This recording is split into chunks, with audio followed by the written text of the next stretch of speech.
네, 이번에는 주제를 좀 바꿔서요. 주말간 열린 북미 간 실무 협상 소식을 다뤄보겠습니다.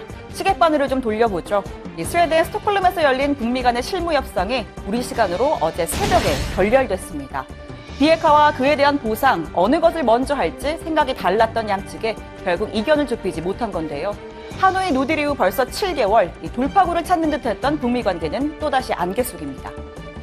협상은 우리 기대에 부응하지 못하고 결렬되었습니다. 나는 이에 대해서 매우 불쾌하게 생각합니다. 미국 측에 어떤 계산법이 필요한가를 명백히 설명하고 시간도 충분히 주었음에도 불구하고 미국이 빈손으로 협상에 나온 것은 결국 문제를 풀 생각이 없다는 것을 보여줍니다. 자, 수석 대표인 김명길 대사는 핵 억제력을 포기해야 생존권과 발전권이 보장된다는 주장은 말 앞에 수레를 놓아야 한다는 소리와 마찬가지라고 주장했습니다. ICBM 시험 발사를 할지 말지도 전적으로 미국에 달려 있다며 모든 책임을 미국에 돌렸는데요. 자, 미국 측의 비건 대표는 김 대사가 협상장을 떠난 뒤 아주 피곤한 듯 기지개를 펴는 모습이 포착됐습니다. 자, 이후에 이탈리아 레스토랑을 찾아서 관계자들끼리 저녁을 먹기도 했고요. 또 회담 결과에 대해서는 관계자들 모두 말을 아꼈습니다. 자, 대신 워싱턴에서 국무부 대변인 명의의 성명이 나왔습니다. 우선 북한의 논평이 8시간 반 동안 이뤄진 협상의 내용과 정신을 반영하지 못하고 있다며 이 사실과 다르다라고 주장했습니다. 또 미국은 창의적인 아이디어를 가지고 갔고 북한 협상팀과 좋은 대화를 나눴다. 싱가포르 공동성명의 진전을 이룰 새로운 구상도 제시했다고 밝혔습니다. 자, 미국은 2주 후에 다시 실무 협상을 진행하자는 입장인데요. 북측은 말 그대로 콧방귀를 뀌고 있습니다. 김 대사는 북한으로 돌아가는 길목인 베이징 서우드 공항에서 기자들을 만났는데 판문점 회동 이후 100일이 되도록 셈법이 없는데 2주 동안에 만들어낼 것 같습니까? 라고 되려 반문했습니다. 결렬 직후에 했던 브리핑 때보다 더 거친 표현도 나왔습니다. 앞으로 회담이 진행되는가 마는가 하는 것은 미국 측에 달려있고 또 미국이 준비가 제대로 되지 않으면은 그 어떤 끔찍한 사변이 차려질 수 있겠는지 누가 알겠습니까? 두고 봅시다. 다시 회담 장소에 나오실 의욕이 있으십니까? 미국 측에 물어보십시오.